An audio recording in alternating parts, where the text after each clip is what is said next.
Good evening. My name is Catherine Geddick-Soltis, and I have the privilege of directing the Center for Peace and Justice Education here at Villanova University. And I welcome you all and thank you for being here tonight. Since 1990, the Center has annually recognized outstanding contributions to the understanding of the meaning and conditions for justice and peace in human communities. Our past recipients of the award include Sister Helen Prejean, Archbishop Desmond Tutu, the Philadelphia Mural Arts Program, the Coalition of Immokalee Workers, Lema Bowie, and Wendell Berry.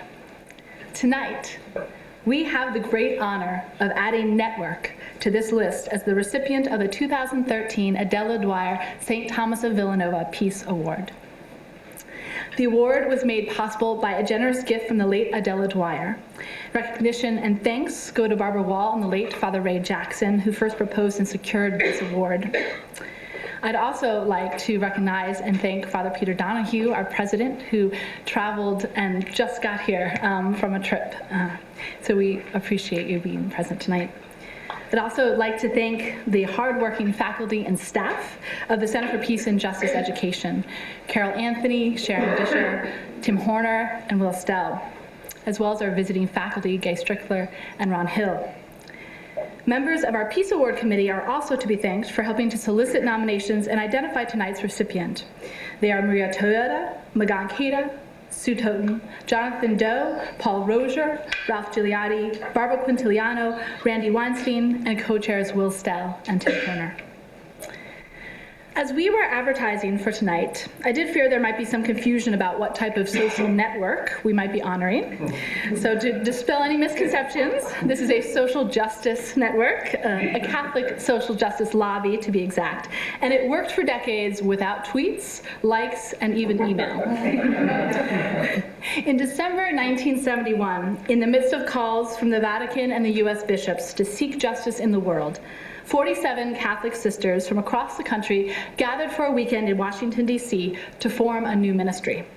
They voted to form a national network of sisters to lobby for federal policies and legislation that promote economic and social justice. And to begin their work, they passed around a bag and collected $187. 4 months later, they opened a two-person office in D.C. The agenda ranged from global hunger to nuclear weapons, to women's rights. The impact of Network has only grown over the decades, and their influence has been significant. For example, firmly grounded in Catholic social teaching, Network believes that healthcare is a fundamental social good and a human right. In 2010, during our national conversation about healthcare reform, Network Executive Director Sister Simone Campbell wrote the famous Nuns letter, supporting the reform bill, and got 59 leaders of Catholic sisters to sign on, including the Leadership Conference of Women Religious. This action was cited by many as critically important in passing the Affordable Care Act. Sister Simone was thanked by President Obama and invited to the ceremony celebrating the signing of the bill. Network continues to advocate for reforms that are consistent with flourishing for all, especially those who are most vulnerable and marginalized. For instance, right now on their website, Network invites, quote, all nuns and those who feel we are all nuns to form teams of activists for Medicaid expansion in your state. They offer comprehensive information with an interactive map and tools for lobbying your governor. Network's impact is owed to hundreds of congregations of women religious, thousands of individual sisters, as well as parishes, small faith communities, religious congregations of brothers and priests, and thousands of individual activists. They lobby, organize, and educate for a nation and world rooted in justice and peace. The sisters at the helm of Network are courageous, creative, savvy, and prophetic. And they travel. In the summer of 2012, Network organized the famous Nuns on the Bus tour, during which Catholic sisters traveled through 9 states to protest proposed cuts to federal safety net spending included in the Ryan budget. This past summer, Sister Simone led a new cross-country Nuns on the Bus trip focused on comprehensive immigration reform. Nuns on the Bus has received an avalanche of attention across the nation from religious communities, elected officials, and the media. If you haven't seen them on the bus, you may have seen or heard them on CNN, NPR, Bill Moyers, the New York Times, the Washington Post, Time Magazine, and the list goes on. A description from the Des Moines Register, where the nuns on the bus stopped in Iowa, gives an apt description of the energy these sisters are channeling on behalf of those who so often are forgotten. The journalist writes, quote, "From up the street, it looked like a rock band had stopped in town. Except rock stars probably wouldn't be up that early." On the sidewalk outside the Fort Des Moines Hotel Monday morning, a swarm of people, including reporters with boom mics, surrounded a large, colorfully decorated bus, brandishing the name Nuns on the Bus. These were real Catholic nuns, a rotating 14 or so of them, on a bus tour of 9 states, calling attention to the harshness of the U.S. House of Representatives budget bill. The article goes on to discuss the nuns' concern about how cuts would affect food stamps, Head Start, and special education services. And then the journalist closes with succinct wisdom. Quote, "These nuns who live in the trenches alongside the poor and suffering can claim a credibility few others among us could. They should be listened to." Well, tonight, we have the great, great honor of listening to Sister Simone Campbell, Network's Executive Director since 2004. She is a religious leader, attorney, and poet with extensive experience in public policy and advocacy. She lobbies in Washington and is a noted national speaker and educator on peace building, immigration reform, healthcare, and economic justice. Prior to Network, Sister Simone served in other leadership capacities. She was executive director of Jericho, the Catholic interfaith public policy organization that protects the interests of those living in poverty. She also served as the general director of her religious community, the Sisters of Social Service. She was the leader of her sisters in the United States, Mexico, Taiwan, the Philippines, and negotiated with the governments and religious leaders in each of those countries. She was also part of the Catholic Relief Service's delegation to Lebanon and Syria to study the Iraqi refugee situation there. Sister Simone has often been featured in the national and international media, including recent appearances on 60 Minutes, The Daily Show with Jon Stewart, and The Colbert Report. And she has schooled Stephen Colbert. She speaks tonight under the title, The Pentecost of Non-Violence, The Politics of Struggle and Hope. We consider it a profound honor to welcome Sister Simone to Villanova today and to be able to present Network with the 2013 Adela Dwyer-St. Thomas of Villanova Peace Award.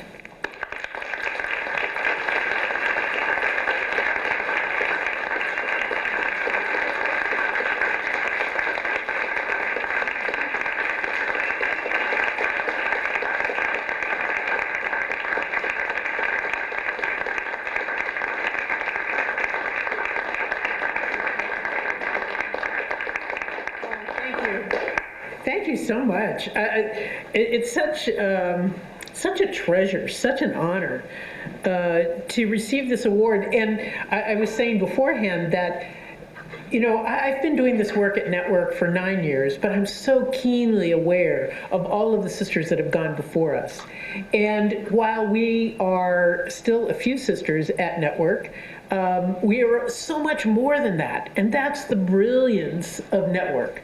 Network is just that. It's a web of relationships where all are welcome, which becomes important for the conversation tonight. There's one piece of the story about our founding which I think we need to add, which goes back to our 40th anniversary that we celebrated April 14th, 2012. That day is emblazoned in my mind because we had our glorious celebration in DC and at Trinity University. And the big question that came at that celebration was, how do we get our mission out there? How do we let people know what we're doing? We've been doing this for 40 years, and it felt like we were getting no traction to get our message heard. Well, you have to be very careful what you pray for, because 4 days later, the Vatican answered our prayer. And they, in the censure of the Leadership Conference of Women Religious, they named our little organization, who at the time had 9 full-time staff members, as being a bad influence and someone to not be listened to. It was that moment of gift and grace that leads me to talk tonight about a Pentecost of nonviolence. Because I think the thing for us at Network was to figure in this moment of notoriety, how do we use that moment for mission? And our mission had been for 40 years to lift up the needs of people in poverty and to struggle to make our nation better. And in this moment where the press wanted to talk to me, it was an amazing experience because at the time, the Leadership Conference of Women Religious, their leadership was still in Rome, and they had to be really careful what they said in the press because the LCWR is created by Rome. But Network, we didn't have any direct connection to Rome, so we were free to be able to make comment. But it got boring very quickly, and Catholic sisters are never about talking about our life. Yes, we take 3 vows. Yes, we live in community. Yes, we work with people that are poor. Yes. And then it was like, wait a minute. We've got to be able to use this moment in a better way. And so what came to me in prayer was this idea of, remember the story of the Samaritan woman at the well? Some of you may remember it. The story's this. Jesus left Israel. He's out in a foreign land. It's sort of like he went to Mexico. If you lived in I'm from Southern California, so I always think of that as pretty close. You know, just went over the border to Tijuana. It was the equivalent. And Jesus goes to the equivalent of Tijuana, and it's hot, it's the middle of the afternoon, and he needs something to drink. And the only person around is a woman, and you know, men did not talk to women, and Jews did not talk to Samaritans. So Jesus speaks to this woman who was a Samaritan, and not only speaks to her, but asks her for help. Help, help, I'm thirsty. Could you give me something to drink? What struck me when I reflected on that scripture was that I needed to ask others in DC for help. Our Catholics, all of the Catholics I had asked for help were just hopeless. They were so angry and so upset and so distressed and just outraged, and they just sputter. And that wasn't terribly helpful at the time. So what came to me was to ask for help in this meeting that we call Big Table. They're actually meeting tonight in DC. And if I'm in DC, I usually go and we talk policy. And at the end of the meeting, I asked for help. And it was all the secular organizations in town. And everyone gave me their card and was excited to help. And the result was, on May 14th at Network, we had a meeting. And the result, at the end of an hour-and-a-half meeting, and nobody knows who first said road trip, but that we were going on the road, we were going in a wrapped bus. We were going to lift up the needs of people who live in poverty and the horror that the Ryan budget would do for them, and to lift up the works of our Catholic sisters. And we have some sisters here who helped make that happen. But it was an amazing experience. And what I came to realize is that this idea of nonviolence is at the heart of what we do. It is a way of radical acceptance. 2 years ago on retreat, I should confess I'm on retreat right now. So I snuck away from retreat, but I'm considering this my lab. You know how you have class, so the retreat's the class. I'm out doing some lab work, and then I'll take my experience back to retreat. So don't you think that works at a university? Jesus understands. But 2 years ago on retreat, I got pushed by Pat Hawk, who's a Redemptorist priest, who was our retreat director, to radical acceptance. Radical acceptance. Well, that was a really nice idea until he pointed out it was to accept even those who are on my mistake of God list. You know, there are just some people. It was God on an off day, a test model that didn't work out so well. And Pat pushed me to realize that if I'm at odds with the God in them, I'm at odds with the God in me. Oh, how annoying is that? And being pushed to radically accept these people I would rather fight with. So I got to a holy place for about a brief moment, and even Mitch McConnell could be loved. I don't know. Anybody without lips, I just don't know. Anyway, but the challenge to open my heart large enough to welcome them all in. And then I got to this holy place. So I go and talk to Pat and do interview, and I say, oh, it's a holy place. I have 3 more days of retreat. I think I'm going to have this 3 days of being holy. It's wonderful. It'll last at least as long as retreat. And he said, well, now add in fighting. Fighting? I just got to the place of accepting. What does this mean, fighting? And it took 3 days, but where I came to realize is that what we often mistake in our quest for justice is that we fight against as opposed to fighting for. When we fight for, then all are included in the source of our care and our love. When we see that all are involved in the place of our heart, then we can welcome everyone in. It's fighting for that makes the difference, not fighting against. And so that I can radically accept everyone and find a way to fight for. Let me give you an example. On our first bus trip, we were in Milwaukee at the St. Benedict the Moor dining room. And every night in Milwaukee, the different churches come and prepare a free meal for anyone who shows up. So the nuns on the bus showed up, and we got our dinner. It was great. And I sat next to Billy and his wife and 2 kids. And Billy told me that he's working, his wife's working, they're making minimum wage.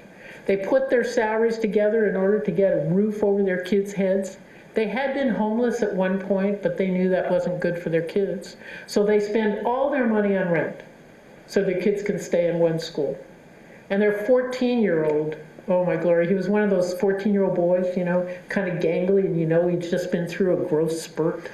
He was like really uncomfortable, and he was in his body. You could just kind of see he wasn't used to having all these extra appendages. And he was looking at his dad's roll that was still on his dad's plate, and he was just staring at it. And okay, here's me, here's his son. Here's me, Billy, the son. So I see his son looking at the plate. Billy doesn't see it. Billy's talking to me. And then he just says to his son, all right, you can have it. I'm sure just the eyes drilling through the back of his head just touched his father's heart. And so the 14-year-old pounces on the roll and he's eating it. And Billy describes to me that they come every night to the dining room because they need some good, nutritious food for his kids. This isn't what he would want, but it's what he's got. He uses food stamps during the day to feed his family because of rent being so bad, and he's making minimum wage.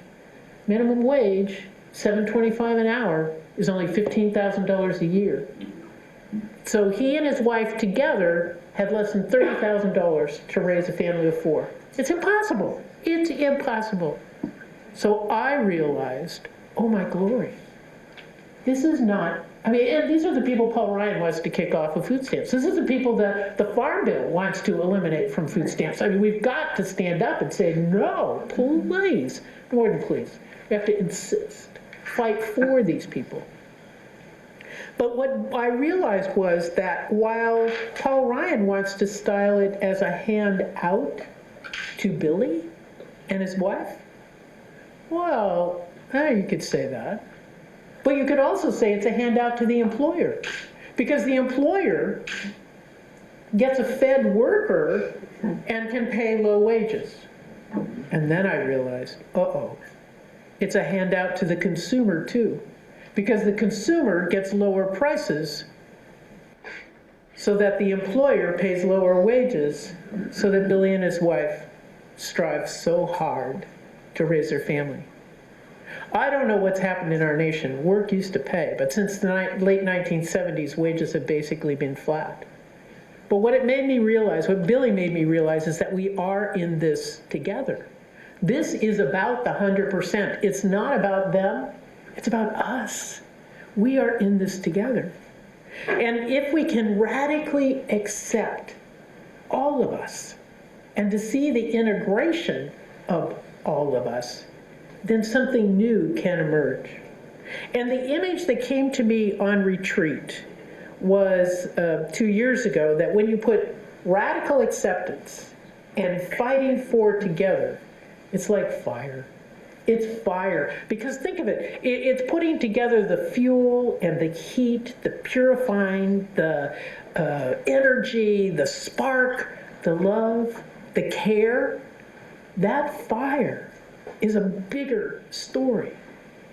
Well, then what happened for me spiritually after I got into this fire of the moment, when the Vatican censure came, very quickly after I was reflecting on the Samaritan woman at the well, all of a sudden I realized I don't have a piece I need. I realized that this fire really is quite like the burning bush. Remember the story of the burning bush, of Moses and the burning bush? He's out in the desert, barren land. Now, I do think our nation has been a bit barren. And what happens is Moses sees this bush on fire, but it's not being burned up. And he approaches it, and he's kind of curious. And the voice says, "Come no nearer. Take off your sandals, for this is holy ground." Whoa, all right. And then what God says is, "I have indeed seen the misery of my people in Egypt. I have heard them crying for help on account of their taskmasters. Yes, I am well aware of their suffering, and I am coming to rescue them." What I came to realize on the first bus trip is that I think we are all called to be a burning bush in this barren time that we're in. In a time in our nation where it's more about polarization and fighting, it's more about alienation and isolation, we are called to let God flame up in our lives so that those who are oppressed by taskmasters can know something different. And then you come to the New Testament. What I realized was, in the New Testament, remember the story of Pentecost? And this is why it's so important.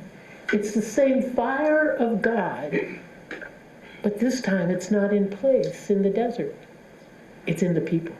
It's in every single one of us. We each are called to let the fire of radical acceptance and fighting flame up in us so that the new can emerge. We can't do things in the old way. We cannot continue just this partisan politics. We cannot continue name calling. I want to call them all names myself, so that's not the way forward.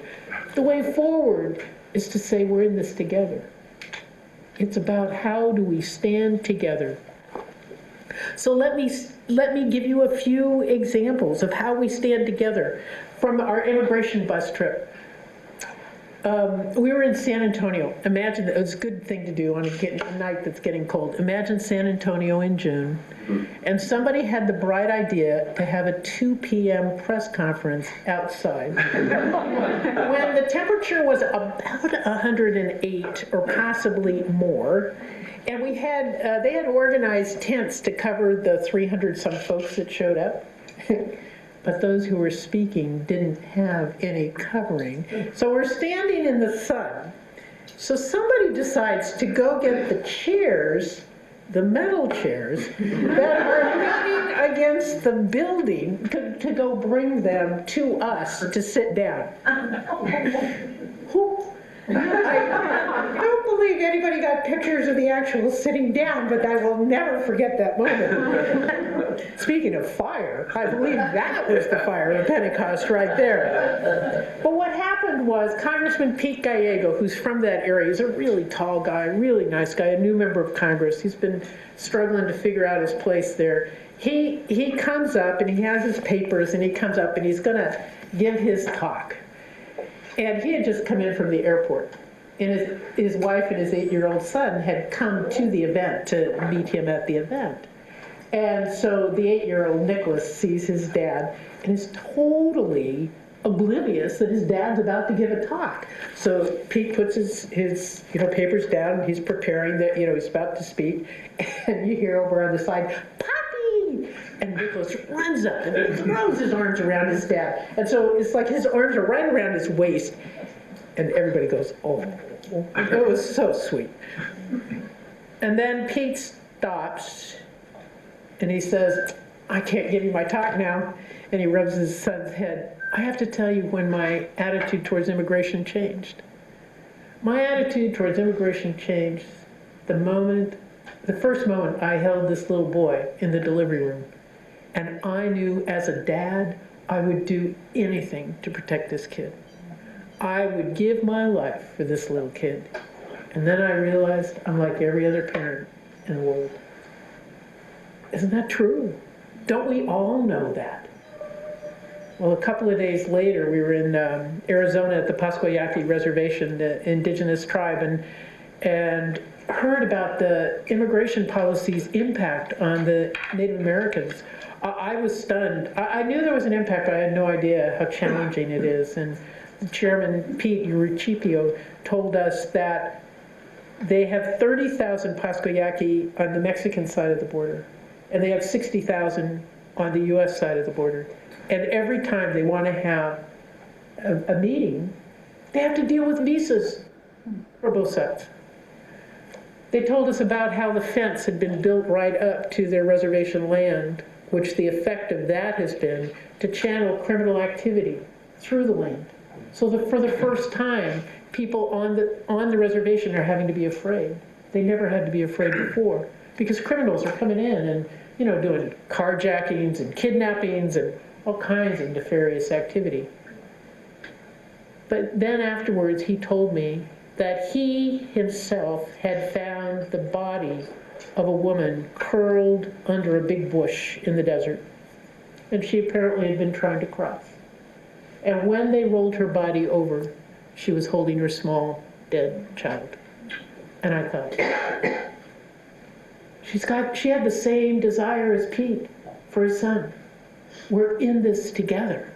We cannot separate ourselves from any of this. This is not just policy.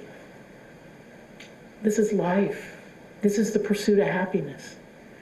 In Charlotte, North Carolina, we did a business roundtable, and the guy from the North Carolina Chamber of Commerce, I don't want to insult anybody from North Carolina, I do my very bad North Carolina imitation, but he had this lovely southern accent, and he told me that, he told the whole group that the United States is the only one that advertises the American dream.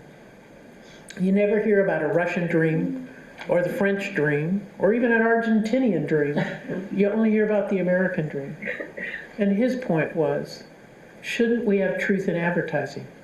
If we're advertising a dream, shouldn't there be a way for people to come, participate? And right now we have a broken system where there is no basic way. It's about the 100%. It's about all of us together. It is about being at the center of the struggle and knowing that radical acceptance means that we accept those who oppose any change, but those who hunger for it. That we say that it's not the end of the story if somebody opposes us, but we fight for what is our best values. That we fight for who we are as a nation. That we fight for we the people. I do it from faith. And from faith, I'm more than willing to talk about it at any moment. And I did bring Pope Francis's new exhortation. Read it, it's good news. It's fabulous news, it's fabulous news. And it's so amazing that he acknowledges the struggle and the culture and laments the globalization of indifference, and that we need to stand up and speak with and for those who are struggling in poverty, and that we cannot let our economy rule us. And one of the best things he says here is that how can it be that it is not a news item when an elderly homeless person dies of exposure, but it is news if the stock market goes down 2 points? That is the faith side of this. It's all about relationship and all being included. It's the 100%. But I'm grateful to be at Villanova where it's okay to talk Catholic. But I'm in a lot of other places where talking Catholic people expect it, but it's not the end of the story. Because we're in a pluralistic society, so how do we do this? In a pluralistic society where we meet is in the Constitution. And that's the key. It's we, the people of the United States. It doesn't say we who got here first, we the politicians, we the rich ones, we the ones who write the rules. No, it's all of us people. We the people of the United States, in order to form a more perfect union. It's not going to be perfect. Lord, that's a really good thing, because we've got a long way to go before it's perfect. But to form a more perfect union, to establish justice and ensure domestic tranquility. Pope Francis says in this glorious document, one of the reasons we've got to fix our economy and end this huge income gap is because it's going to create a greater crisis and unrest, and it's the seeds of violence. We've got to create a more perfect union and establish justice. So this, I think, is at the heart of the peace. We, the people of the United States, having a heart for all of us, even the ones I want to leave out, we've got to stretch to include. And then, what do? We're called to a new politics. The new politics, I have a hunch, is this. And you're my first, I'm on retreat, so this is a new retreat idea. So we're testing this out. We'll see how it goes. And questions and answers, we can talk about it. But this is an older part, but okay, I'll tell you when I get to the new part. The older part is that in the last half of the 20th century, we were all about civil rights, which was key, essential, really important. But what happened was people became afraid that there weren't enough rights to go around, and so everybody pulled into themselves to protect my rights. If we're going to radically accept, we have to also then engage in civil obligations. I need to make sure that everybody has the room to exercise their rights. We have an obligation to contribute. I have an obligation to be informed. We all have an obligation to be a part of this more perfect union. I have a hunch if we focus also on the obligations, we can bring people in together, because it's only together can we do this. But here's the new part. I think we need to practice a politics of both and. Too often we're either or. I realize this, I did this with Paul Ryan. I mean, it's so amazing that I can say I did this with Paul Ryan. But, his approach is, individual responsibility. Well, I want to say there's a responsibility for government to ensure that everyone has a fair chance, that the Jimmies of the world has a chance, that this woman crossing the desert, that she has a chance. We have to make sure government has a role. Well, here's my new idea. We have to say, you're right, we need individual responsibility and we need governmental role. It's both. It's not either or. And if we do both and, then everyone is welcome. Everyone has a piece of the truth. Everybody can be a part of this. And isn't that the glory of Pentecost? The marvel of Pentecost was that everyone heard in their own language. Everyone could be a part of the love of God that brings us together. And in the end, having everybody have a place at the table. Isn't that peace? That is the new peace. And that is a politics that won't drive us apart. It will urge us forward. And then we can radically accept and still fight for, and it'll make all the difference. Thank you.